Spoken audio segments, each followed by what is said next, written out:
नाजरीन, कश्मीर लाइफ के science talk series में आपका खुशामदीद। साइंस के जो भी डिफरेंट स्फीयर्स हैं उनमें जो मेडिकल साइंस सबसे पैरामाउंट है, और मेडिकल साइंस में कुछ चीज़ें हैं बहुत ही गैर मामूली मानी जाती हैं। उनमें न्यूरो साइंस सबसे ज़्यादा इम्पॉर्टेंट भी है, डेलिकेट भी है और कॉम्प्लिकेटेड भी है। कुछ बच्चे जब ट्विन्स पैदा होते हैं तो वो उनके जिस्म जुड़े रहते हैं।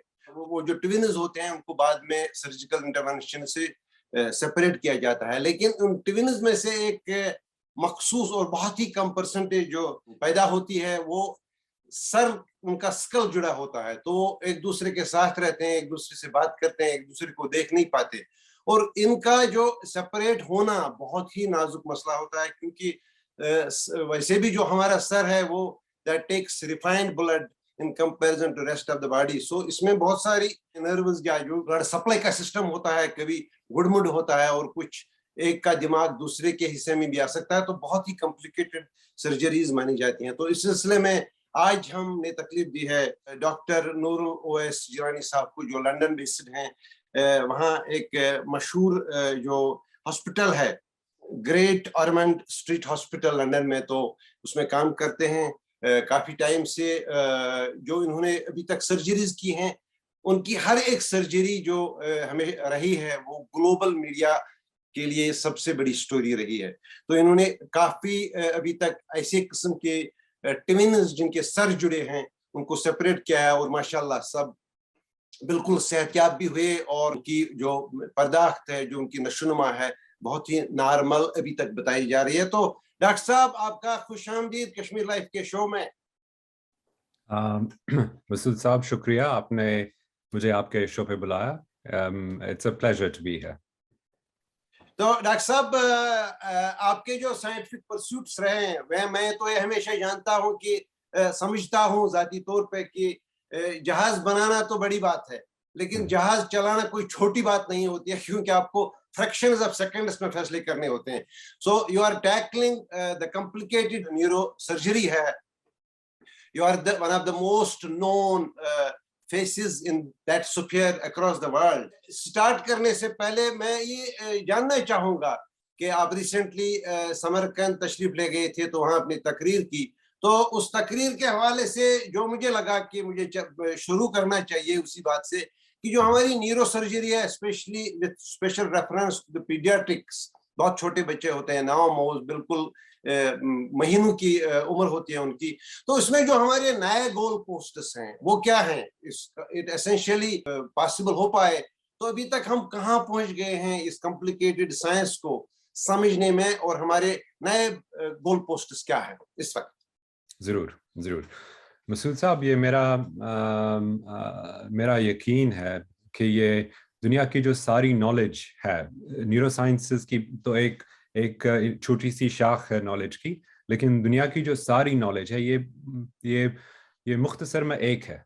ये सारी नॉलेज एक बॉडी ऑफ नॉलेज है, और हम लोग क्या करते हैं, इसका एक हिस्सा लेते हैं, एक छोटा सा हिस्सा, और उसको फिर डिटेल में स्टडी करते हैं। तो कोई न्यूरो साइंस में चला जाता है, कोई एग्रीकल्चर साइंस में चला जाएगा, कोई न्यूक्लियर फिजिसिस्ट बनता है। लेकिन अगर आप इसको बिल्कुल ओवरऑल देखें, द प्रिंसिपल्स जो होते हैं इन सब स्पेशलिटीज की, जो प्रिंसिपल्स, जो बेसिक गाइडिंग प्रिंसिपल्स है, वो सबके सेम है। तो इसमें जब आप फिर पूछते हैं कि फ्यूचर में क्या होने वाला है, जो मैं आपको न्यूरो सर्जरी, न्यूरो साइंसेस का जवाब दूंगा, वो मेरा अंदाजा है कि वो अप्लाई करता है to every field of knowledge. आप कोई भी टॉपिक ले लें, आप कोई भी स्पेशलिटी ले लें, ये जो प्रिंसिपल्स जिनकी बात हम अब करेंगे, ये अप्लाई करता है अक्रॉस द बोर्ड। इंसान, हम सबको कुछ चीज़ें मालूम होती हैं, कुछ फैक्ट्स पता होते हैं, और उन फैक्ट्स में सच्चे फैक्ट्स क्या हैं, कुछ फैक्ट्स होते हैं जो थोड़े डिस्टॉर्टेड होते हैं, और कुछ फैक्ट्स होते हैं जो गलत होते हैं। अगर आप ये समझ सकें खुद कि आपके जो सारे फैक्ट्स जो आप जानते हैं उसमें से सच्चे फैक्ट्स क्या हैं, और जो डिस्टॉर्टेड फैक्ट्स हैं वो आप उसमें वो डिस्टॉर्शन कम कैसे करें और उन्हें सच की तरफ कैसे लाएं, अगर उस बेसिस पे, उस बुनियाद पे आप अपनी नॉलेज बिल्ड करते हैं, तो आपकी नज़र बहुत दूर जाएगी, बहुत दूर पहुंचेगी, और आप बहुत अच्छी तरह से एक्यूरेसी से प्रिडिक्ट कर सकते हैं कि फ्यूचर में क्या होने वाला है। हमारे फ्यूचर, हम कहते हैं फ्यूचर तो किसी ने देखा नहीं है, बिल्कुल सही है, फ्यूचर किसी ने देखा नहीं है, लेकिन खुदा ने हम सबको एक दिमाग दिया हुआ है, और हम दिमाग अगर सही इस्तेमाल करें इस दिमाग का, तो काफी अच्छा अंदाजा लगा सकते हैं कि आगे क्या होने वाला है। न्यूरो सर्जरी में भी, जैसे मैंने आपसे कहा कि मेरा फील्ड न्यूरो सर्जरी का है, तो मैं यही प्रिंसिपल इस्तेमाल करके आपको बता सकता हूँ। न्यूरो सर्जरी में भी हमारी एक पिछले 20 सालों से मेरी कोशिश रही है कि ये फैक्ट्स एक्यूरेटली देखना, जो बायसेस हमारी सोच में है वो कम करना, जो इनएक्यूरेसीज आ चुकी हैं वो कम करना, ताकि हम प्रिडिक्ट कर सकें कि न्यूरो सर्जरी में कल क्या होगा, अगले साल क्या होगा, 10 सालों के बाद क्या होगा। ये तो मैं आपको दे रहा हूँ ग्लोबल पर्सपेक्टिव। अब अगर आप एक बच्चे की कहानी ले रहे हैं, किसी भी एक बच्चे की, जब वो हमारे पास आता है, उससे कोई दिमाग की तकलीफ होती है, कोई प्रॉब्लम होती है, किसी बच्चे को ब्रेन ट्यूमर होता है, जैसे आपने कहा कॉन्जॉइंट ट्विन्स होते हैं, तो इसमें भी बिल्कुल यही प्रिंसिपल्स लगता है कि आपको देखना होता है कि इस बच्चे के केस में फैक्ट्स क्या हैं, इस बच्चे में को क्या जरूरतें हैं, और फिर वो आप इस्तेमाल करके, वो फैक्ट्स इस्तेमाल करके आप फिर प्रिडिक्ट कर सकते हैं कि अगर मैं इस तरीके से इसका इलाज करूं तो ये बच्चा यहाँ पहुंचेगा, अगर इस तरीके से इलाज करूं तो ऐसा आउटकम होगा। और ये हम ऑन अ डेली बेसिस करते हैं, जब भी हमारे पास हर रोज बच्चे आते हैं, मुख्तलिफ प्रॉब्लम्स होती हैं उनकी, तो ये प्रिडिक्शन बहुत जरूरी होती है। ये आप पहले से प्रिडिक्ट कर सकते हैं कि आउटकम कैसा होगा। जो लोग ये बेहतर तरीके से करते हैं उन्हें हम लकी बोलते हैं। लक लक कुछ बाहर की चीज नहीं है, लक है जो हम खुद बनाते हैं। लक है वो जो लोग ये प्रिडिक्शन अच्छी तरीके से कर सकते हैं, जिनकी प्रिडिक्शन एक्यूरेट ज्यादा होती है, तो उन्हें फिर कहते हैं देखो भाई, इनके केसेस जो आते हैं उनके रिजल्ट्स अच्छे होते हैं, तो ये लकी बंदे हैं। लक, जैसे हमने लफ्ज इस्तेमाल किया हुआ है टू एक्सप्लेन जो चीजें हमें समझ नहीं आती हैं, लेकिन जो लकी बंदे होते हैं, आपको ये करना है कि आपको देखना है कि ये सोचते कैसे हैं, इनके डिसीजंस कैसे ये लेते हैं, जिसकी वजह से इनके आउटकम्स बेहतर होते हैं, और फिर ये लकी कहलवाते हैं। न्यूरो सर्जरी, न्यूरो साइंसेस के ये प्रिंसिपल्स हैं, और ये प्रिंसिपल्स जिंदगी के हर फील्ड में मेरी ओपिनियन है कि अप्लाई करते हैं। आपके जो मतलब ये तो आप बहुत ही मॉडेस्ट हिसाब से बात करते हैं, लेकिन नाजरीन को मैं बता दूं, डॉक्टर साहब जब कोई इंटरवेंशन करते हैं, सर्जिकल इंटरवेंशन, तो वो एक आदमी का सर्जिकल इंटरवेंशन नहीं होता है। He is basically heading sometimes a team of 100 doctors, and they don't require only doctors, they require lot of people, engineers, even 3D experts even.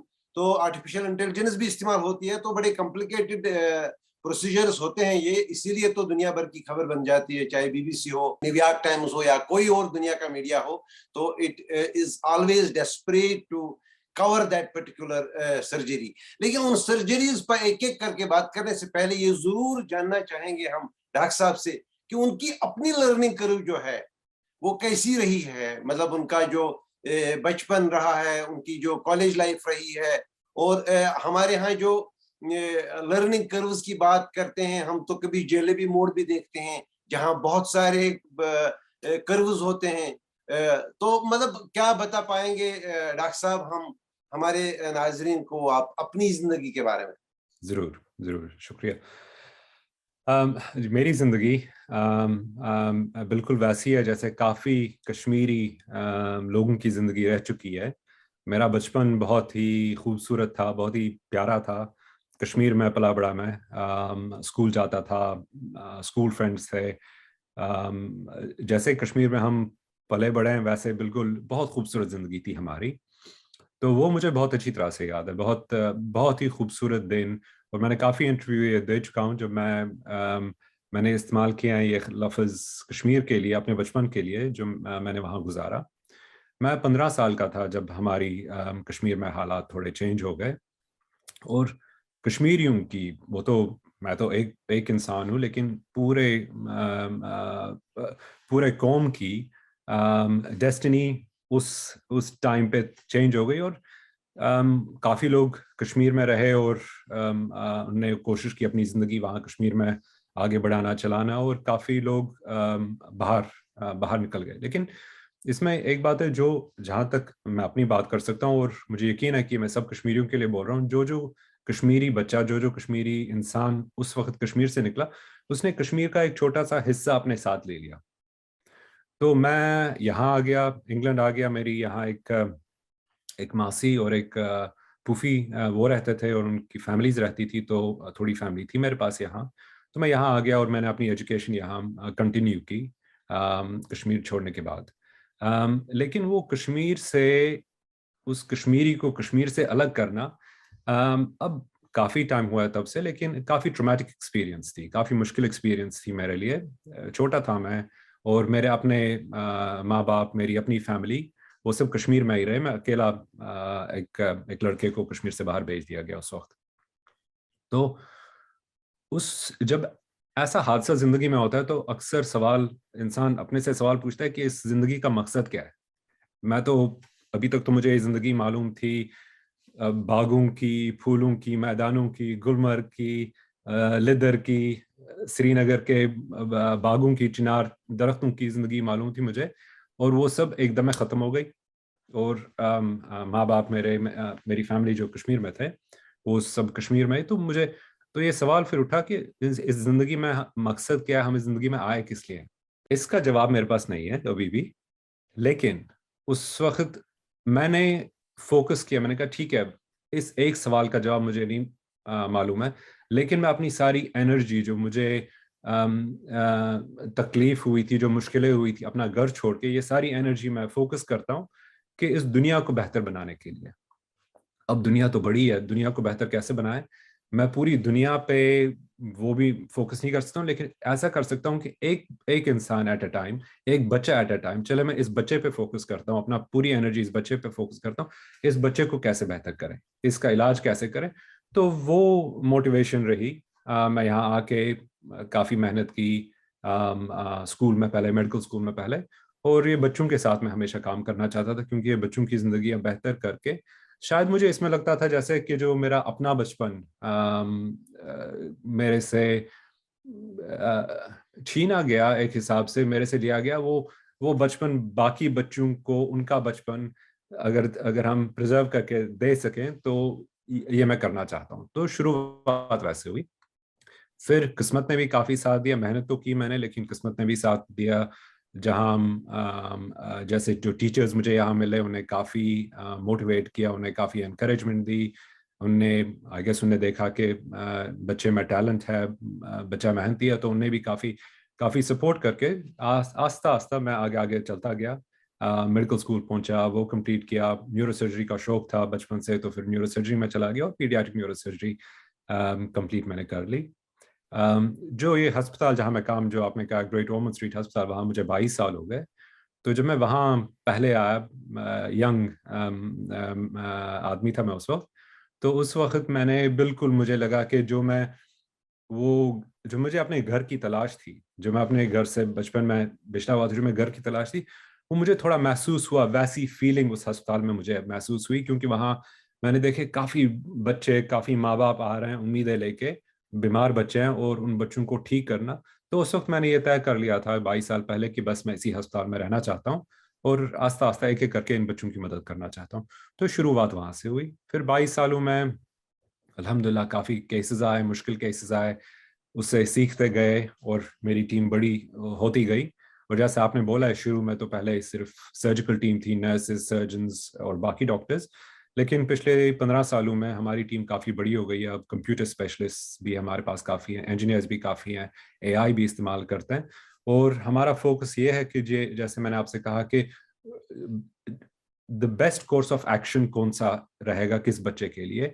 अगर हम ऐसे इलाज करें तो आउटकम क्या होगा, अगर ऐसे इलाज करें तो बेहतर क्या रहता है, ये अगर आप पहले ही प्रिडिक्ट कर सकते हैं बच्चे के लिए, तो फिर इलाज बेहतर होगा।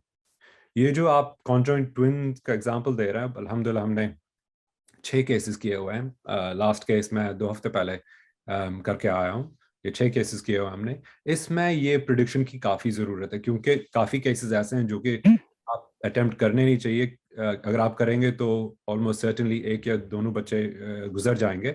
तो ये आपको पहले से पता होनी चाहिए आपके प्रिडिक्शंस में कि कौन से केसेस आप ले लें, कौन से केसेस नहीं करें, और जो केसेस आप एक्सेप्ट करते हैं उनके सर्जिकल स्टेप्स कैसे करें। तो ये काफ़ी लॉन्ग प्रोसेस है, काफ़ी कॉम्प्लिकेटेड प्रोसेस है, लेकिन आप पहले से अगर आप ये प्रिडिक्शन एल्गोरिदम अपना सही रख सकते हैं, तो इंशाल्लाह सक्सेस आपके साथ साथ चलेगी। तो नाजरीन, इस वक्त मैं आपको ये अर्ज करूं कि ये कॉम्प्लिकेटेड प्रोसीजर्स होते हैं, बेसिकली ये बहुत ही रेयर बर्थ से इसी किस्म की होती हैं। मैं डॉक्टर साहब के हवाले से इन पे जो पूरी दुनिया के मीडिया आउटलेट्स ने लिखा है, तो मैं कल पढ़ रहा था, साल में ऐसे 6 सेट्स ऑफ ट्विन्स पैदा होते हैं, जो डॉक्टर साहब ने ये कहा है। और इन ट्विन्स को अलग करने की शुरुआत अर्ली 50s से हुई है। तो अभी तक कुछ ही केसेस ऐसे किए गए हैं, शायद 60 केसेस डॉक्टर साहब ने बताया है कि जिनको अटेम्प्ट किया गया है सेपरेट करने को। तो डॉक्टर साहब इस पर पूरी जो गैमेट ऑफ इश्यूज इन्वॉल्व्ड हैं, तो इनको आप हम चाहेंगे कि आप थोड़ा सा इन डिटेल हमको बता दें। जब शुरुआत आपने की, वो सुडानीज ट्विन्स जो थे, रजत एंड रितल, तो वो जो पहला बड़ा प्रोसीजर था आपके कैरियर का, तो उसमें वो शुरू करने से पहले तो what were your feelings and what was it all about and how you manage it. और मैं पढ़ रहा था, वो दोनों बच्चे अल्हम्दुलिल्लाह ठीक हैं, पढ़ रहे हैं। तो थोड़ा हमें बता दें ताकि हम केस टू केस हम थोड़ा नाजरीन को बता दें कि डॉक्टर साहब ने किया क्या है। जरूर जरूर। तो हमारे अस्पताल में या ब्रिटेन में वो पहला केस नहीं था। उससे पहले 2006 में हमने और एक केस किया हुआ था, लेकिन वो केस हमने मीडिया अटेंशन में वो बिल्कुल नहीं आया। और क्योंकि वो पेरेंट्स की विश थी, तो हम वो ये मीडिया इन्वॉल्वमेंट ये होती है कम्प्लीटली पेरेंट्स की विशेस के अकॉर्डिंग। सो जो पहले सेट ऑफ पेरेंट्स थे, तो उनने रिक्वेस्ट किया कि कोई मीडिया इन्वॉल्वमेंट नहीं हो। तो उस केस के बारे में आउटसाइड मेडिकल सर्कल्स लोगों को पता नहीं है। तो वो लड़कियां भी अब 16 साल की हो गई हैं, 17 साल की, और अल्हम्दुलिल्लाह वो भी ठीक है। जो रिताल और रिताज का केस था, ये हमारा दूसरा केस था 2011 में, और ये सूडान में पैदा हुई थी ये बच्चियां। इनके अम्मी अबू दोनों डॉक्टर्स हैं। तो उनने अपनी रिसर्च करके ये देख लिया कि दुनिया में कुछ चुने हुए टीम्स हैं जिनने ऐसा केस किया हुआ है पहले। तो दे कॉन्टैक्टेड अस। तो उन्हें कहा हम सूडान में रहते हैं, हमारे ऐसे बच्चे हैं, आप हमारी मदद कर सकते हैं। तो उन्हें फिर हमने उनका स्कैन्स देखे, MRI स्कैन, CT स्कैन्स, और हमने ये, जैसे मैं आपसे कह रहा हूँ, हमारे प्रिडिक्शन एल्गोरिथम में हमने ये प्रिडिक्शन की कि इनका केस सक्सेसफुली हम कर सकते हैं। तो उसके बाद फिर लॉजिस्टिक्स अरेंज करके उन्हें हमने इंग्लैंड लाया, और यहाँ कुछ महीने, 4 महीने लगे टोटल उनका इलाज सेपरेशन में। और अल्हम्दुलिल्लाह बिल्कुल अच्छी तरह से उनकी सेपरेशन हुई। लेकिन किस्मतन एक बात हुई, तो उनका केस, ये जैसे आप कह लें, ये कॉन्जॉइंट ट्विन क्रेनियोपेगस, टेक्निकल नाम इसका क्रेनियोपेगस है। ये सारे केसेस काफी कॉम्प्लिकेटेड है, लेकिन इसमें भी रेंज होती है। कुछ कम कॉम्प्लिकेटेड होते हैं रिलेटिवली, और कुछ रिलेटिवली बहुत ज्यादा कॉम्प्लिकेटेड होते हैं। खुदा का फजल, खुदा की मदद ही की, जो पहला 2 केसेस हमें आए, ये रिलेटिवली माइल्डर स्पेक्ट्रम पे थे। तो हमारे साथ ऐसा हुआ है कि जो 6 केसेस अब किए हुए हैं हमने, ये प्रोग्रेसिवली मुश्किल होते गए। अगर जो केस 2 हफ्ते पहले, फॉर एग्जांपल, जो मैं करके आया हूँ लैटिन अमेरिका में, अगर वो केस पहले हमें मिला होता, तो वो शायद सक्सेसफुल ना होता। वो बहुत मुश्किल केस था, मेरे करियर का सबसे मुश्किल केस। सो ऐसे हमारी लर्निंग कर्व बढ़ती गई, जो केसेस आते गए वो प्रोग्रेसिवली ज्यादा मुश्किल होते गए। लेकिन हमें तब वो एक्सपीरियंस थी पहले केसेस की। सो 2006 का केस, 2011 का केस, वो एक्सपीरियंसेस बिल्ड करके हमने फिर वो बाकी पाकिस्तानी बच्चे जब हमें रेफर हुए 2018 में, सफ़ा मरवा, तो इनका इलाज फिर हम एक्सेप्ट कर सके। तो उसके बाद हमारे लिए टर्की से 2 लड़के, यीत और दरमान, उनका इलाज कराया। और फिर पिछले साल इजरायली ट्विंस थे, 2 बच्चे इसराइल में, वहाँ हमने असेस किया कि फैसिलिटीज़, मेडिकल फैसिलिटीज़ उनकी काफ़ी अच्छी थी। तो उन बच्चों को हमने यहाँ नहीं लाया। इंस्टेड मैं ही वहाँ इसराइल चला गया, और टीम के साथ वहाँ सेपरेशन हमने वहाँ कर ली। और बस 2 हफ्ते पहले हमने और लैटिन अमेरिका में भी एक सेपरेशन की हुई है। सो अल्हम्दुलिल्लाह ये केसेस आस्ता आस्ता बिल्ड हुए। लेकिन इन 10 सालों में, 15 सालों में, जो मैं जिसकी कहानी मैं आपको कह रहा हूँ, हमारी एक्सपीरियंस बिल्ड होती गई। लेकिन फिर हमने इसमें काफ़ी साइंस भी डाल के एनालाइज किए सारे cases with the help of engineers, computer specialist. हमने काफ़ी मॉडलिंग की, computer modelling, 3D modelling, rapid prototyping, ये जो वर्चुअल रियलिटी का इस्तेमाल करके ये हम बेहतर समझने लगे इनके जो दिमाग जुड़े हुए होते हैं, जो रगें जुड़ी हुई होती हैं, ये कैसे जुड़ी हैं, और इसे किस तरीके से सेपरेशन करना चाहिए। So it's an ongoing journey, her case के साथ हम सीखते हैं और रिसर्च करते हैं, और फिर जो अगला केस आता है वो थोड़ा ज़्यादा मुश्किल होता है। कोई भी ऑनलाइन बिजनेस चलाना आसान नहीं होता। मैं पिछले 5 साल से ये बिज़नेस संभाल रही हूँ। मुझे बहुत सारी प्रॉब्लम्स फेस करनी पड़ी। सबसे बड़ी प्रॉब्लम ऑर्डर्स को डिलीवर करवाने में होती थी, लेकिन फास्ट बीटल से हमारी ये चीज़ बहुत ही आसान हो गई। हम पिकअप जनरेट करते हैं और फिर टाइम सेट करते हैं, और उसी टाइम पे उनका डिलीवरी बॉय भी आ जाता है, और फिर मैं ईज़िली उनका लोकेशन भी ट्रैक कर पाती हूँ। जो हमारी कैश ऑन डिलीवरी ऑर्डर्स इनके थ्रू डिलीवर करवाते हैं, मैं कभी भी उसके पे आउट के लिए ऑप्ट कर पाती हूँ, और वो अमाउंट इंस्टेंटली मेरे बैंक अकाउंट में क्रेडिट हो जाता है। इतनी इंपॉर्टेंट चीज़ बिल्कुल हैसल फ्री बन जाती है। अगर आप लोकली या इवन इंटरनेशनली अपने प्रोडक्ट्स डिलीवर करवाना चाहते हैं, तो एक स्मूथ एक्सपीरियंस के लिए मैं आपको फास्ट बीटल ही सजेस्ट करूँगी। डॉक्टर साहब, हमने जो सुना है टेक्स्ट बुक्स में, हम ज्यादा पढ़े लिखे लोग नहीं है, we are layman to science, but we are told that ये जो दिमाग होता है इसके अपने अपने कंपार्टमेंट्स होते हैं, हर एक का अपना अपना काम होता है, जैसे डिवीजन ऑफ लेबर नॉर्मल में सोसाइटी में होता है। तो कहीं ऐसा तो नहीं कि जब ये ट्विन सेपरेट होते हैं, जिनके दिमागों के कुछ हिस्से ब्लड सप्लाई के अलावा भी थोड़े घुस गए होते हैं एक दूसरे में, तो कहीं ऐसा नहीं कि बाद में उनको नॉर्मल जिंदगी में किसी पर्टिकुलर कोई खास दिमागी कमी पाई गई? जो आपने तो पोस्ट ऑप स्टडीज भी की होंगे, क्योंकि आप जिस दुनिया में रहते हैं वहां तो ये चीजें बड़ी इंपॉर्टेंट है। जरूर जरूर, बिल्कुल। नहीं, बहुत ही अहम सवाल पूछ रहे हैं आप ये, और ये बिल्कुल सही कह रहे हैं। जो काफ़ी केसेस हैं जिसमें हम देख के दिमाग ऐसे जुड़े होते हैं उन केसेस में, कि हम पहले से कह सकते हैं कि अगर हम सेपरेशन अटेम्प्ट करें इन केसेस में, तो बहुत न्यूरोलॉजिकल हार्म होगा दोनों बच्चों को। उनकी हालत ख़राब होगी काफ़ी सर्जरी के बाद, और चांस है कि एक या दोनों बच्चे फोर्थ भी हो जाएं सर्जरी में। तो ये पहले से हम देख सकते हैं इन केसेस में, और उन केसेस का हम अभी, हमारी एडवाइस है कि उन केसेस में सर्जरी की कोशिश नहीं करनी चाहिए। जो केसेस हम अटेम्प्ट करते हैं उसमें असेसमेंट होती है कि हाँ, ये खतरे जो आपने बोले हैं, ये खतरे तो सब सर्जरी में होते हैं, लेकिन द प्रोबेबिलिटी कि ये चीज़ें होंगी, प्रोबेबिलिटी कम होती है। तो फिर आप उनके पेरेंट्स से बात करके ये डिस्कस कर लेते हैं, कहते हैं कि हम उनसे कहते हैं कि ये सेपरेशन हम कर सकते हैं, लेकिन वहाँ 10% चांस है या 15% चांस है कि एक या दोनों बच्चों को स्ट्रोक होगा, और अगर स्ट्रोक हुआ तो उसका मतलब है ये बच्चे ना कर पाए। तो ये पूरा डिस्कशन पेरेंट्स के साथ हम पहले करते हैं, और उसके बाद डिसाइड करते हैं कि प्रोसीड करें या ना करें। अब एक दिमाग की एक खासियत यह है इंसान के दिमाग की, और ये जैसे मैं आपसे कह रहा हूँ, ये जब इंसान ये नेचर की खूबसूरती देखता है, ये दिमाग का जब ये बच्चे का दिमाग जो छोटा होता है, ये काफ़ी हम इसे कहते हैं, इसमें प्लास्टिसिटी काफ़ी होती है। उसका मतलब ये होता है कि अगर एक हिस्सा काम करना बंद करे बच्चे का, जो बाकी हिस्से जो ठीक होते हैं वो उस हिस्से का काम ले लेते हैं और करते हैं।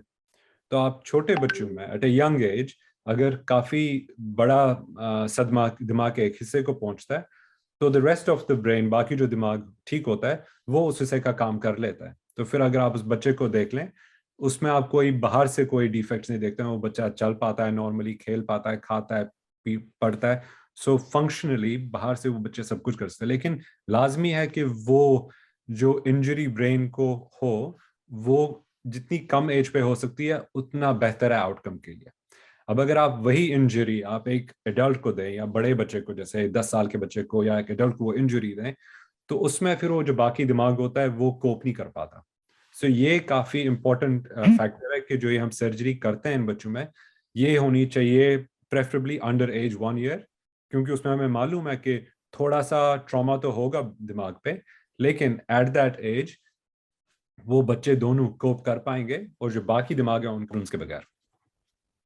लेकिन सफा मरवा का आपने जब इंटरवेंशन किया तो वो 18 महीने सफा की मरवा थी। का केस काफी कॉम्प्लिकेटेड रहा, क्योंकि उसमें हमें पहले से एक तो केस खुद कॉम्प्लिकेटेड था, और फंडिंग का काफी इशू था। हमारे पास उस चैरिटी एक नहीं थी, तो एज अ सिंगल पर्सन मैं अपने यहाँ सर्कल में बात कर रहा था, कोशिश कर रहा था टू फंड रेज।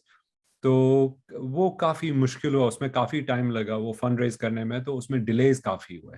जो कि बच्चियों के लिए बिल्कुल गलत थे, वो नहीं होने चाहिए थे, लेकिन हमारे पास और कोई तरीका नहीं था। जो पैसे ज़रूरत थे वो काफ़ी बड़ा सम था। सो उनकी सर्जरी हमने स्टार्ट की, जैसे आपने कहा, वो 18 महीने लगभग 2 साल की हो रही थी बच्चियां जब उनकी सर्जरी शुरू की। और उनका आउटकम उतना अच्छा नहीं है जितना हम एक्सपेक्ट करते थे। तो दोनों बच्चियां जिंदा है जैसे आपने बोला है, लेकिन वो सब चीज़ें नहीं कर पाती हैं जो दो बच्चियां, वो 4 साल की हो गई हैं, 5 साल की है, वो दो जो बच्चियां कर सकती हैं वो चीज़ें नहीं कर सकते। और एक बड़ा फैक्टर इसमें ये था कि उनकी ट्रीटमेंट डिलेड। उसके बाद हमने ये कहा, ये ख्याल आया कि ये तो सफ़ा मरवा का केस तो हम रेफर हुआ है, लेकिन मैं श्योर था कि हमें और केसेस भी रेफर होंगे, क्योंकि अब अगर आप दुनिया में ये इंटरनेट पे जाइए, हमारी एक्सपीरियंस दुनिया में अब सबसे बड़ी है, 6 केसेस किए हुए हैं। तो ऑलमोस्ट सर्टेनली जब ये ऐसा बच्चा दूसरे मुल्क में पैदा होगा, जो हुए टर्की में पैदा हुआ है, इसराइल में और लैटिन अमेरिका में, तो हमारे रेफरल्स आएंगे। और मैं बिल्कुल ऐसा नहीं चाहता था कि दूसरी बार भी जब ऐसा केस हमें रेफर हो तो फिर से 1 साल लगे, 1.5 साल लगे वो फंड रेजिंग में और वो सारा। तो सफ़ा मरवा के साथ ही मैंने ऐसा किया, हमने एक चैरिटी शुरू की जिसका नाम हमने जेमिनाई अनट्वाइंड रखा। जेमिनाई, जैसे आप जानते हैं, ट्विंस को जेमिनाई बोलते हैं, अनट्वाइंड मीन सेपरेशन। तो वो चैरिटी हमने लॉन्च की 2018 में। और अल्हम्दुलिल्लाह उसके बाद जो है सारे केसेस रेफर हुए हैं टर्की से, इसराइल से, ये हमने उस चैरिटी के थ्रू मैनेज किए। चैरिटी के थ्रू मैनेज का ये मतलब लॉजिस्टिक्स जो थे, जो फंड रेजिंग थी वगैरह, वो काफ़ी इजी हुई, क्योंकि वो सिर्फ मेरी रिस्पॉन्सिबिलिटी अब नहीं थी, वो चैरिटी की रिस्पॉन्सिबिलिटी थी। मैं एक बोर्ड मेंबर हूँ, लेकिन काफ़ी बोर्ड मेंबर और भी हैं। तो वो कहते हैं वो बर्डन शेयर हो गया, वो रिस्पॉन्सिबिलिटी शेयर हो गई फंड रेजिंग की, और मैं फोकस कर सका अपने काम पे, सर्जरी के काम पे। तो अल्हम्दुलिल्लाह उस चैरिटी ने अब काफ़ी बच्चों को हेल्प किया, और हम अभी भी दुनिया में और भी ट्विंस हैं जो इस वक्त जिनके बारे में आपको मैं कह नहीं सकता, जिनकी हेल्प हम कर रहे हैं। डॉक्टर साहब, बेसिकली नाजरीन को ये अंदाजा देने के लिए कि एक ऐसा प्रोसीजर जो अभी तक आपने 20 साल में 6 केस किए हैं और जिसमें बहुत सारे पैसे की जरूरत है, कोई अंदाजा बता पाएंगे आपकी एक जो प्रोसीजर है इसका टाइम कितना होता है और इसमें बेसिक इखराजात का कोई मतलब how much could it cost? जी ज़रूर। जो सर्जरी, इस वक्त अगर आप सर्जरी जो हम करते हैं वो कभी 12 घंटों की होती है, छोटी सर्जरीज। और जो बड़ी सर्जरी, जो जैसे मैं आपसे कह रहा था 2 हफ्ते पहले करके आया, वो लगभग 28 आवर्स तक वो चलती रही सर्जरी। तो काफ़ी लंबी सर्जरीज होती हैं, लेकिन जो मेन कॉस्ट्स होते हैं ये सर्जरी के नहीं होते हैं, ये इस सर्जरी के बीच में जो हम ऐसा करते हैं। जो बच्चे आते हैं तो इनकी हम लगभग एक सर्जरी में नहीं इनको सेपरेट करते, क्योंकि उसमें खतरे काफ़ी होते हैं। तो हम करते हैं इनका सेपरेशन 4 सर्जरीज या 5 सर्जरीज पे। तो आप ऐसा सोचे कि पहली सर्जरी में हम थोड़ी बहुत सेपरेशन करेंगे, उसके बाद उनको कुछ हफ्ते देते हैं रिकवर करने के लिए, फिर दूसरी सर्जरी में और एक हिस्सा सेपरेट करते हैं और थोड़ा टाइम देते हैं रिकवर करने के लिए। ऐसे ऑल्दो इसमें काफ़ी महीने लगते हैं, सेफ्टी इसमें काफ़ी ज़्यादा है इस स्टेज्ड टेक्निक में। लेकिन इसमें एक तो सेफ्टी ज़्यादा और इसमें खर्चे भी ज़्यादा होते हैं, क्योंकि इन बच्चों को अस्पताल में रहना पड़ता है, कभी 6 महीने के लिए, कभी 12 महीने के लिए। और यहाँ तो आप जानते हैं यहाँ मेडिकल एक्सपेंसेस काफ़ी होते हैं। तो इंग्लैंड में हमारे जैसे इन केसेस में लगभग 1-2 मिलियन पाउंड लग जाते हैं पर केस। ये जो 2 मिलियन पाउंड मैं आपसे कह रहा हूँ, ये अस्पताल की फीस होती है। जो हमारी टीम है, मेरी टीम, उन सब ये सब हम चैरिटी के थ्रू करते हैं, तो कोई डॉक्टर, कोई नर्स चार्ज नहीं करता इस काम के लिए। ये जो मैं आपको अमाउंट दे रहा हूँ, ये सिर्फ अस्पताल की फीस होती है, और किसी डॉक्टर्स या नर्सेज या टेक्नीशियंस को कोई पैसे नहीं मिलते। डॉक्टर साहब, सिर्फ एक सुपर सर्जन ही नहीं है, इन्होंने सिर्फ चैरिटी शुरू नहीं की है। इन प्रोसीजर्स कॉम्प्लिकेटेड और कॉस्ट कैपिटल इंटेंसिव जो सर्जरीज है इनके लिए, ये एक इन्वेंटर भी है। तो डॉक्टर साहब हमें बताएं कि मतलब आप ने इंटरवेंशन, मतलब ये जो आपके प्रोसीजर्स होते हैं इसमें आपने एक कंपनी भी शुरू कर दी है जिसमें आप नई चीजें जो आपकी जरूरत की होती है, मेडिकल साइंस की जरूरत होती है, तो वो भी उस पे भी काम हो रहा है। थोड़ा हमें बता दें कि वो जो फेस वैल्यू है, what is it all about and what it has done and what it plans to do in coming days? जी जरूर मसूद साहब। जैसे मैं आपसे कह रहा था मसूद साहब, जो इंसान की जो सोच है या आप बिल्कुल अपनी स्पेशलिटी में ये बंद ना रखें। जो ये नॉलेज इंसान की है, ये बिल्कुल मैं जब अब लेक्चर्स देता हूँ मेडिकल स्टूडेंट्स को या बाकी स्टूडेंट्स या सर्जन्स को, मैं हमेशा ये कह रहा हूँ कि आप बिल्कुल इस बंद दायरे में अपनी सोच ना रखें। ये बहुत लाजमी है कि अपनी सोच जितनी आप खोल सकते हैं, बाकी फील्ड्स देखें, हिस्ट्री पढ़ें। हिस्ट्री पढ़ के जो गलतियां या और जो सक्सेसेस हमने पहले हमारे बुजुर्गों ने की हुई हैं, उनसे सीखें, ताकि आप उन सक्सेस पे बिल्ड कर सकें, वो गलतियां अवॉइड कर सकें। ये लाजमी नहीं कि हम भी वही गलतियां करते रहें जो हमारे एंसेस्टर्स ने की और उनके एंसेस्टर्स ने की। तो इस पे जो फेस वैल्यू, अब मैं फेस वैल्यू पे आता हूँ। एक सर्जरी जो हम करते हैं न्यूरो, मेरे स्पेशलिटी में, इसमें बच्चे की सर्जरी करते हैं जहां बच्चे का स्कल पूरा खोलना होता है और सारी हड्डियां निकालनी होती हैं और फिर वो रीशेप करके वापस लगानी होती है बच्चे में। तो ये सर्जरी हम लगभग पिछले 50-60 सालों से करते आ रहे हैं। लेकिन जब मैं अपनी ट्रेनिंग कर रहा था तो ये सर्जरी मुझे बहुत एक्सेसिव लगी इन बच्चों के लिए। इसमें ब्लड लॉस बहुत ज्यादा होता है और सर्जरी काफी एक्सेसिव होती है। तो इसमें कुछ ये ऐसा ठीक नहीं लगा कि एक छोटे बच्चे को, इससे बेहतर इलाज नहीं है हमारे पास, जो हम करते हैं बस वही इलाज है। तो ये इस थिंकिंग को लेके हमने इस फेस वैल्यू जिसकी आप बात कर रहे हैं, इसमें स्प्रिंग्स बनाए, छोटे से प्लास्टिक के, ये स्टेनलेस स्टील के स्प्रिंग्स। और अब वही सर्जरी जिसमें हम पहले, जिनमें 4-5-6 घंटे लगते थे और काफी एक्सटेंसिव ब्लड लॉस होता था, यही सर्जरी अब हम लगभग 40 मिनट में कर सकते हैं through a very small incision, minimal access incision, जिसमें हम जो ये हड्डियां फ्यूज्ड होती हैं किसी बच्चे की, वो फ्यूज्ड हड्डी खोल के हम थोड़ा एक स्प्रिंग लगाते हैं और जो रीमॉडलिंग, रीशेपिंग, वो ये स्प्रिंग्स कर लेते हैं। तो ये जिस इन्वेंशन की आप बात कर रहे हैं, ये हमने इन्वेंट किया हुआ था 2007 में। और अल्हम्दुलिल्लाह ये डिवाइस, क्रेनियो एक्सपैंड नाम है इसका, काफ़ी सक्सेसफुल हुआ है इन सर्जरीज में। जो हम, तो एक एग्जांपल है, लेकिन उसके बाद जो हमने फेस वैल्यू, ये हमारा ग्रुप जो है ऑफ कंप्यूटर इंजीनियर्स, बाकी हमारा मकसद ये है हम कि जो हर एक ऑपरेशन हम करते हैं आजकल, इस ऑपरेशन को हम ज़्यादा सेफ कैसे बनाएं, इस ऑपरेशन को हम लेस इन्वेसिव कैसे बनाएं। क्योंकि अगर आप किसी भी माँ या बाप से पूछें कि आप कैसा ऑपरेशन चाहेंगे अपने बच्चे के लिए, हर एक, दुनिया का कोई भी मुल्क हो, दुनिया का कोई भी कौम हो, हर एक माँ बाप आपको बोलेगा कि मैं चाहता हूं कि मेरे बच्चे का ऑपरेशन ना हो। मैं आज तक किसी ऐसे बाप से नहीं मिला हूं या माँ से मिला हूं जिनने खुशी खुशी बोला कि ये ऑपरेशन आप करें। तो हमारी ये उम्मीद है कि काफी ऑपरेशन जो आजकल हम करते हैं, फ्यूचर में इनकी जरूरत ना हो, इनकी दूसरी ट्रीटमेंट्स हम ढूंढें, पहला मकसद। दूसरा मकसद, अब जिन ऑपरेशंस लाजमी हैं, जिनकी और कोई ट्रीटमेंट हमारे पास नहीं है, वो ऑपरेशंस हम लेस इंटेंसिव कैसे बना सकते हैं इन बच्चों के लिए। तो ये हमारी रिसर्च ग्रुप का सेकंड मकसद है। जो सर्जरीज हम करते हैं, इन्हें हम छोटी कैसे बनाएं, सेफर कैसे बनाएं, और इस पे हमारा काफी टाइम स्पेंड होता है। तो डॉक्टर साहब, इस वक्त जो स्टेटस है इन ऐसे ट्विन का, जिनका जो बहुत रेयर होते हैं, इनकी पॉपुलेशन क्या होगी, and what could be the percentage of these twins who are not able to come to your operation table? जरूर, एग्जैक्टली। तो इसमें ऐसा, जब आपने मुझसे कहा मेरी एजुकेशन, मेरी सोच इसके मुतालिक, तो मुझे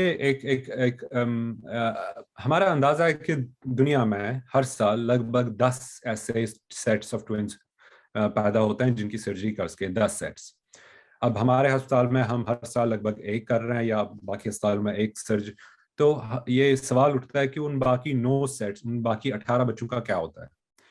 अभी इसका जवाब आपको कोई नहीं दे सकता। ये हमें मालूम है कि ये काफ़ी जगहों पे इनकी सर्जरी अटेम्प्ट की जाती है और वो अनफॉर्चुनेटली ठीक नहीं होती और बच्चे सर्वाइव नहीं करते हैं, तो फिर वो स्टोरी मीडिया में आती नहीं है, वो बरी हो जाती है। तो ये हमें मालूम है कि जो सुनने में आया है बाकी जो बातों से, कि ऐसा भी काफ़ी होता है। तो हमारा ये मकसद है ये चैरिटी बना के कि ऑल्दो चले हम तो 2 बच्चों को या 4 बच्चों को या कुछ बच्चों को हम हेल्प कर सकते हैं, लेकिन ये बहुत ज़रूरी है कि जो नॉलेज बेस है इन रेयर केसेस के लिए, जो टीम्स ये सर्जरी कर सकती हैं और करना चाहती हैं, हम उन्हें सपोर्ट करें, ये नॉलेज हम जो कलेक्ट कर रहे हैं ये उन्हें दें। सो अंग्रेजी में हम नॉलेज रिपोजिटरी बोलते हैं, कलेक्शन ऑफ नॉलेज। तो हमारी चैरिटी ये भी एक बहुत ही लाजमी मकसद है हमारी चैरिटी का कि ये हम नॉलेज बेस कलेक्ट करके डिसेमिनेट करें अराउंड द वर्ल्ड, ताकि इन बच्चों की सर्जरी जहां भी हो, ऑस्ट्रेलिया में हो, कहीं भी हो, जो उन्हें हमारी एक्सपीरियंस मिले तो हम उनसे बता सकें, देखें कि जब ऐसे केस पे हम ऐसी जगह पे थे तो ये प्रॉब्लम पड़ी थी, तो हमने ये ऐसे सॉल्व की थी। अगर आप ऐसे केस आपको आ रहा है तो इस केस में यहाँ खतरा होता है। तो ये सारी चीजें जो हम सीख रहे हैं ये हम स्प्रेड करके उन सब अस्पतालों को दे दें जो ये केसेस अटेम्प्ट करना चाहें। इसमें फिर आप एक सिर्फ सर्जन की तरह नहीं सोच रहे, इसमें आप एक इंसान की तरह सोच रहे हैं, जो इंसान कह रहा है कि देखें ठीक है, मैं तो एक या दो बच्चों की मदद कर रहा हूं, लेकिन मैं मदद करना चाहता हूं हर एक उस बच्चे की इस दुनिया में जो इस मुश्किलात में पैदा हो, हर एक फैमिली की जो ये मुश्किलात फेस करे। डॉक्टर साहब, इस क्योंकि your speciality is actually evolving, जैसे कि आपने खुद फरमाया कि पहला केस लेस कॉम्प्लिकेटेड था, उसके बाद ये अल्लाह की दीन होती है कि वो आपको उस नहज पे पहुंचाना चाहता था कि उसके बाद कॉम्प्लिकेटेड, ताकि जो आपने एक्सपीरियंस गेन किया था लास्ट में वो आप इम्प्लीमेंट कर लें। लेकिन what is the scope of robotics? Is there a possibility of some kind of robotic intervention? Because you are expanding now, you have 3D people, you have artificial intelligence, you have engineers, you have 3D experts. So is there some scope for robotics? क्योंकि ये field है। जी बिल्कुल, जो आपका सवाल बहुत अच्छा है कि फ्यूचर में आप सर्जरी अगर देख रहे हैं, इसमें एआई का क्या रोल है, इसमें रोबोटिक्स का क्या रोल है, और बहुत बड़ा रोल है इसमें, तो बहुत बड़ा रोल है। रोबोटिक्स अगर आप देखें, रोबोटिक्स की खुसूसियत ये है कि अगर आप उसे कोई रिपेटिटिव काम एक रोबोट को दे दें कि बिल्कुल ये स्टेप्स आप फॉलो करें, तो वो एक इंसान से बेहतर वो लिमिटेड काम कर सकता है। तो बिल्कुल अगर आपसे बताएं ये स्टेप करें, इसके बाद ये स्टेप करें, इसके बाद ये स्टेप करें, तो वो रोबोट वो 3 स्टेप्स, 4 स्टेप्स या 10 स्टेप्स बहुत ही एक्यूरेसी से रिपीटेडली कर सकेगा। मैं अक्सर मजाक करता हूं कि मेरी टीम में मेरे टीम में 6 सर्जन्स हैं, मेरे साथ 7 सर्जन्स हैं, और हमारा 8वां सर्जन एक रोबोट है। तो एक रोबोट को हमने 6 साल पहले एक रोबोट खरीदा हुआ था, तो वो भी हमारे अस्पताल में हमारे साथ सर्जरीज कर रहा होता है। अब रोबोट की सर्जरी जब मैं कहता हूँ, एक सर्जन को हमेशा थिएटर में होना होता है, सो हम प्रोग्राम करते हैं रोबोट को, हम वहाँ खड़े रहते हैं और चेक करते हैं कि हर एक चीज़ ठीक तरह से हो रहा है। तो इंसान की ज़रूरत है उस रोबोट के साथ, लेकिन फिर वो जो स्टेप रोबोट करता है, बायोप्सीज यूजुअली लेता है, वो एक्यूरेसी रोबोट की इंसानों से बेहतर होती है। सो अगर आप फ्यूचर का पूछ रहे हैं, तो बिल्कुल ऐसे अगले 5, 10, 20 सालों में आप काफ़ी देखेंगे रोबोटिक्स तो सर्जरी में काफ़ी आ रहे हैं, और ये ज़्यादा आएंगे भी। एआई भी काफ़ी ज़्यादा आ रहा है और आना चाहिए भी। और इसमें इंसान जो ह्यूमन सर्जन है, ह्यूमन डॉक्टर्स हैं, हमारा ये रोल है to guide these technologies, to guide these machines for the betterment, ताकि हमारे पेशेंट्स के ज़्यादा सक्सेसफुल ऑपरेशन हो। इस बहुत ही नॉलेज भरी कन्वर्सेशन को कंक्लूड करने से पहले मैं एक बात तो जरूर, आपने अपने बेसिक स्कूलिंग के बारे में बताया नहीं, आपने कहाँ पढ़ा था यहाँ? आप तो 15 साल तक यहाँ थे। जी, मैं पहले 10 साल तो मेरे अम्मी अबू काफ़ी ट्रैवल करते थे काम के साथ, तो मैं होम स्कूल था। अच्छा। हाँ, बचपन में जब लोअर किंडरगार्टन वुडलैंड स्कूल हुआ करता था गुप्ता रोड पे, तो वुडलैंड स्कूल में मैंने 1 साल पढ़ा हुआ है। उसके बाद फिर मैं एट एज ऑफ 10 बर्नहॉल स्कूल चला गया। तो 10 से 15, 7th, 8th, 9th and 10th मैंने बर्नहॉल स्कूल में पढ़ा। सो जैसे मैं आपसे कह रहा था, बहुत ही खूबसूरत यादें उस टाइम की। और 15 साल का था, मैट्रिक दिया हुआ था, लेकिन अभी रिजल्ट्स निकले नहीं थे, जबकि कश्मीर में हम सबकी ज़िंदगी चेंज हुई और फिर मैं उस वक्त इंग्लैंड चला आया। एवरीबॉडी जो कश्मीर से किसी भी वजह से बाहर रहा हो, वो कश्मीर को खुद से अलग नहीं कर पाया, लेकिन बहुत सारे लोग कोशिश करते हैं for a reconnect with roots. तो आपकी कुछ आउटरीच है? कुछ कर रहे हैं, कुछ करने जा रहे हैं, कुछ किया है? आपका सवाल बहुत अच्छा है, तो मैं इसके 2 जवाब देता हूँ आपको।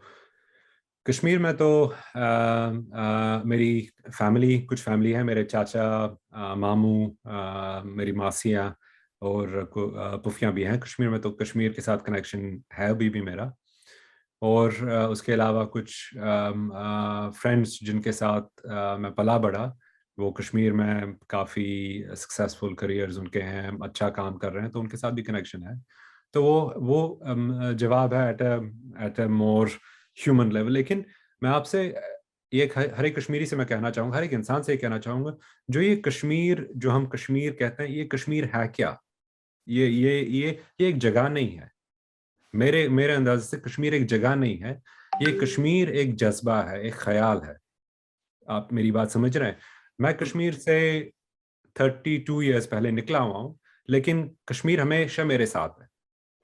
जो भी मैं काम कर रहा हूँ दुनिया में, छोटा काम हो, बड़ा काम हो, अच्छा काम हो, जैसा काम भी, उसमें एक बहुत बड़ा हिस्सा है कि ये कश्मीर ये काम कर रहा है। जो कश्मीर के लोग, जो कश्मीर की नस्ल, जो हमारे एंसेस्टर्स थे, जो मेरे दादा नाना, कश्मीर के जो लोग थे, जो कश्मीर की आबो हवा थी, वो ये काम कर रही है। मेरी सोच वैसी है। तो एक उस अंदाजे से मैं कश्मीर से कभी दूर नहीं हुआ हूँ। ये जो काम मैं कर रहा हूँ, ये हाथ मेरे चल रहे हैं, दिमाग, बात मैं कर रहा हूँ, लेकिन मुझ में कश्मीर, मुझ में है। तो कश्मीर उन लोगों में है जिन्हें कश्मीर को अपने अंदर जिंदा रखा है। फिर आप फिजिकली कश्मीर में हो या फिजिकली कश्मीर में ना हो। Is there any outreach with the medical fraternity? क्योंकि मतलब ये बड़ा एजाज होता है कि आप कहीं जाएं और बात करें, 4 बातें बताएं बच्चों को जो मेडिकल स्कूल्स में हैं। कुछ ऐसा इंटरेक्शन हुआ कभी या होने की कोई गुंजाइश है? बिल्कुल, इंशाल्लाह ये आगे चल के काफ़ी मेरे इरादे हैं कि कश्मीर मेडिकल स्टूडेंट्स उस लेवल पे और जूनियर डॉक्टर लेवल पे हम उस बॉडी के साथ काफ़ी ज़्यादा काम आगे जाके करें। फिलहाल अभी तक हमने कुछ चुने हुए सर्जन्स कश्मीर से यहाँ आए हुए हैं, जिनकी फेलोशिप, जिनकी ट्रेनिंग यहाँ हमारे साथ हुई है। तो उन लोगों के साथ हमने कुछ टाइम इन्वेस्ट किया है, और वो कश्मीर वापस जाके उन्हें अपने वहाँ डिपार्टमेंट्स में काफ़ी प्रोग्रेस लाई है और हेड ऑफ द डिपार्टमेंट्स बने और काफ़ी अच्छा काम आ कर रहे हैं। तो वो करते आ रहे हैं हम, लेकिन इंशाल्लाह आगे वो काम हम इंक्रीज करना चाहते हैं। डॉक्टर साहब, so great of you that you could spare so much of time for us and आपने इतना सारा हमको बताया, हम बहुत ही मशकूर हैं आप। इंशाल्लाह उम्मीद करते हैं कि कश्मीर में मिलें जल्दी। इंशाल्लाह। इंशाल्लाह। अल्लाह हाफिज। अल्लाह।